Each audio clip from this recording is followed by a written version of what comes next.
Yes, Daud, what are you saying? All those questions, I got all those questions, Shay. Bismillahirrahmanirrahim. Alaikum salam. Shay, when this whole khutbah really got my mind going because I have my own idea of what I like and how I feel things should be or what is good looking to me. And it hit me today that that's not even right. And it's like, when am I ever going to get right? Even when I'm right, I ain't right. And it's like you were saying, Sheikh, the shaitan, I can't even put it on the shaitan. I got to put it on myself and on my ego. And I'm like, you know, you're talking about reasoning. The wisdom came to me. You said something to me today, and I thought about it, I reflected, and I was like, I get it. But then it was like, you know, you start reasoning. Then I was like, you can't reason with an animal. And I'm like, is that the right way to think about this? Like, I can't even talk to this person. You know what I'm saying? Like my inner self. You know what I'm saying? Your like, ego? Yeah. This is the thing. You give too much credit to it. You call it an inner self. You call it this, you call it that. It's an ego. The ego is not smart. The ego is the worst animal. The ego, there's hundreds and thousands of tricks and traps, yes, but the ego gets inspiration from who? From shaitan. Do we not know? Shaitan, yes. It's told to us. Now, how are you going to know shaitan intimately? Through your ego.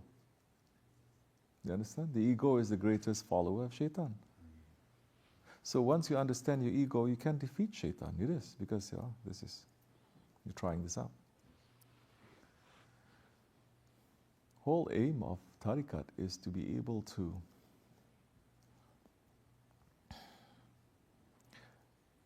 disappear, to become nothing. Not disappearing generally, to disappear into something. To disappear into something. The whole aim for us in this life is to disappear back to Allah. But there are stages. It is to disappear. How are you going to disappear when still holding on to your thoughts, your understanding, your ideas of good looking, your wisdom, your knowledges, especially when those knowledges and everything is in contradiction to what your guide from the Prophet is saying to you. Your guides from the awliyas are saying to you. How? Again, I say, today is Wednesday. You know that story? Today is Wednesday. We cannot say more. We say more, murids are going to run away. They say, this is worshipping. Which people, they're saying that. You are worshipping. What they're going to say, worshipping the Shaykh. What they're going to say about the Sahabi Kiram. What they're going to say for those ones who are obeying and disappearing in their sultans and their kings and their... But if it's about disappearing into your wife or wife into husband, it's okay. There's not worship, yani. Right? Or you disappear into your football team, that's okay. Everything else except for those whom Allah loves and they love Allah.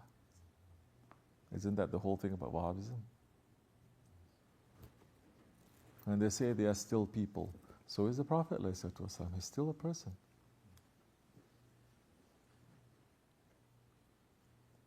But isn't the whole aim now is to disappear into him? They say, no, disappear to Allah, not him. MashaAllah, you become Yahudi then. You cancel out all their prophets, but you believe in Allah. No, it's only me and my Lord. Guess what? La sharika la. Even that thinking is wrong. So when you find it in contradiction, and we are not testing people, we are not. Okay, Shaykh is saying this. We are not speaking without permission, without authority, without any knowledge. There are easier ways to live this life than to do this. What is this?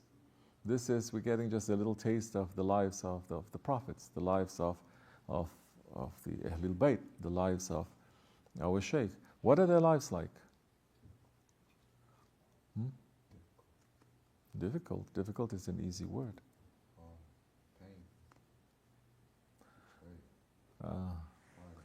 Betrayal, heartache, suffering. Still gotta love. Yeah, you still have to love people. Do you understand now? So there are better ways to do it, but it is an order. We have to do it. They make it easy for us, they make it easy for us, yes. So those who are following, then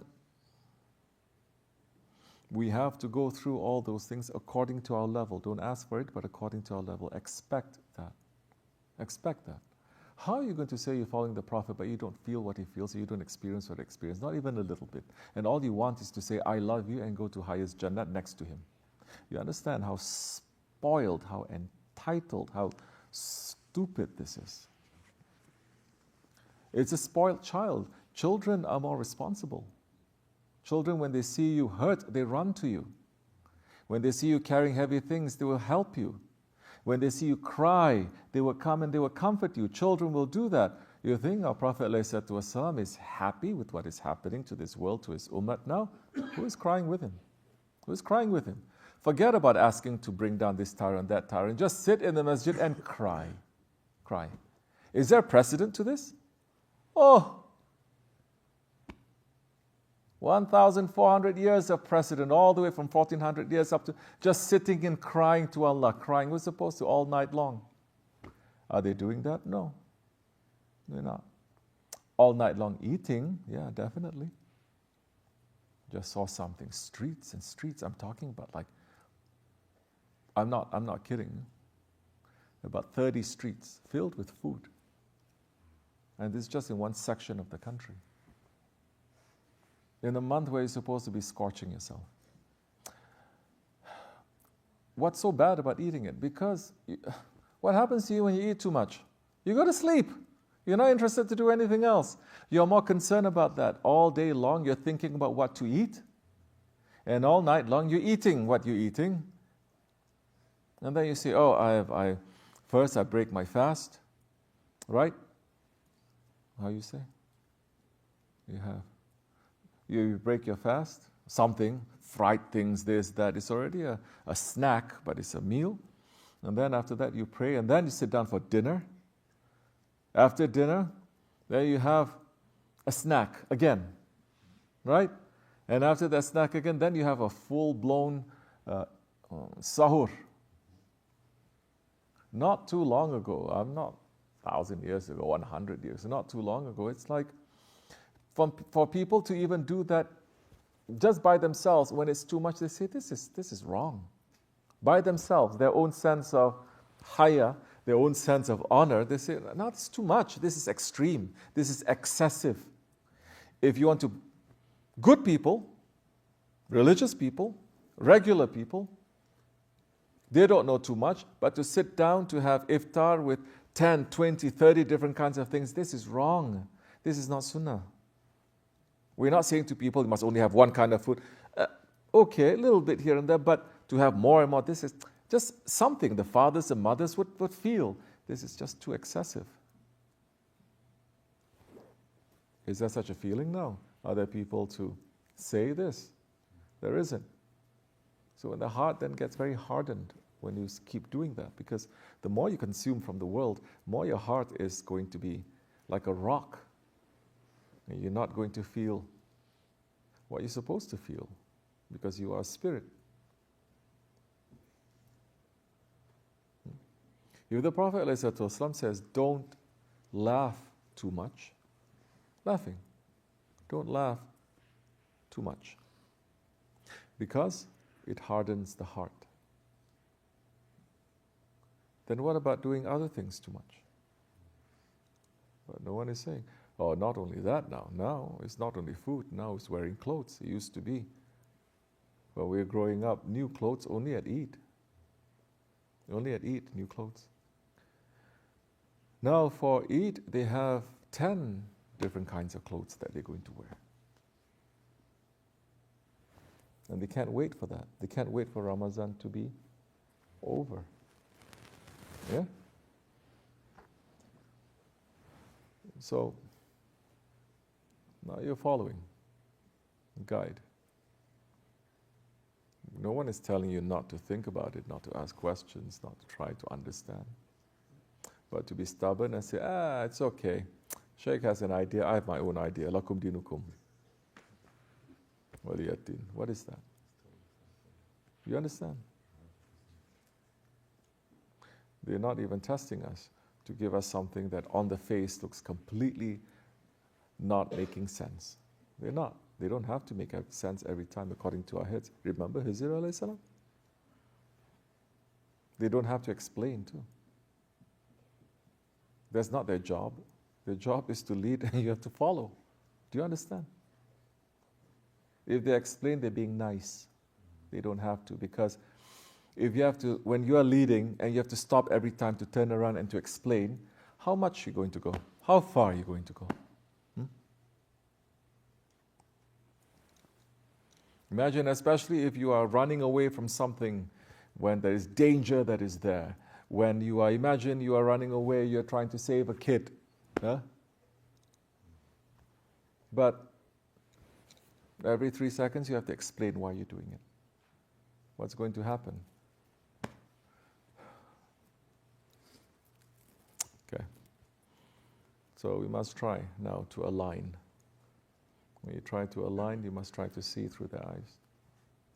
Yes. You have to now try to listen through their ears, speak through their tongue. Yes. Slowly you are sort of like disappearing. And now we are step by step, even small things. We look at our Shaykh, the Shaykh is sitting like that, we sit like that. He's talking like that, we talk. We copy from the outside just to train our minds a little bit so that we are not stubborn. Because what do you think the Shaykh is doing? Especially in public like this, they're doing something that is going to be against the Sunnah. Yes, Shaykh Effendi is saying, and I've been saying this many times, especially since the start of Ramazan, more you're going to find everything to be so detailed, everything is in a fine balance. You're going to think 100 things before you do anything. That is a sign that you're not going to be just pig-headedly just barge into a room. What they say?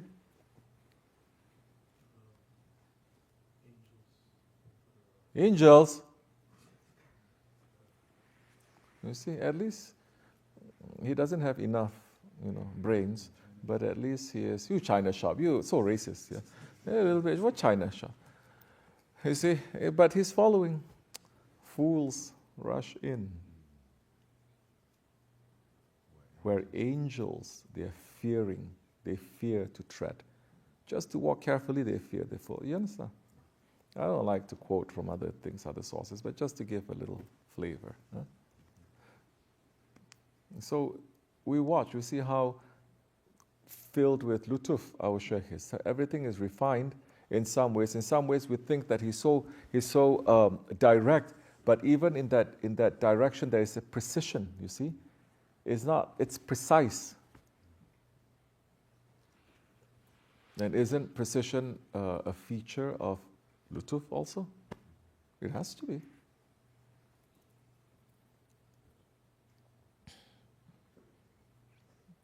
So now you are going to see what comes out, when it comes out, how it reaches. We're saying that over and over again. But why people stumble when there's a lot of voices going on? They're not looking at themselves, their words. So many other things. You have not shut off those voices. Why? Okay? And you must try to. This is the month where those things will come out, and it's up to you. You want to do it, you do it. You don't want to do it, I don't care. Everyone is responsible. So we used to look at our Shaykh. Anything that is against people, I've got into trouble because people are saying, Shaykh, they didn't do this, why are you doing it? And then I have to sit and explain. And I say, look, you did, you just didn't see it. Not everything is monolithic also. And that's when you spend enough time with the Shaykh. Not just spending time just sitting next to it, you observe everything and you ask, why? I used to listen to his sohbats and I anticipate what the next sentence is going to be, what the next word is going to be, where is he going with this, how is he going back, how does this relate to? Because when he gives sohbat, he just takes you on a journey. But I stop at every few seconds. Where is this journey? Where do we begin? This one. Where do you go? This. Try to as much as I can. Because I don't want to just go along for the ride. It's for me. It's not for anything else. It's not like Shaykh Andy saying, okay, you have to prepare all these things. No. The way he folds his turbans, the way he walks, the way he speaks like this, up to the point where it's almost like mimicry, but it's not. And there are certain things that we are doing that I say I'm going to copy him a little because it makes more sense. For example, in sohbat, I like his use of English because it is very, very muscular, it's very elastic, it's very sinewy. You're not bound by vocabulary, because what I don't like is people, when they talk about tasawwuf, they use such fancy words and it becomes really fake, you see? And my shaykh doesn't do it. Whether I like or I don't like, that's put aside, but is my shaykh doing it? No, it's very simple terms he uses. So I try to be simple. Sometimes it's necessary, I'll speak in other. But that is the first step then. Otherwise, how are you going to disappear? Then you're still insisting on your own separation.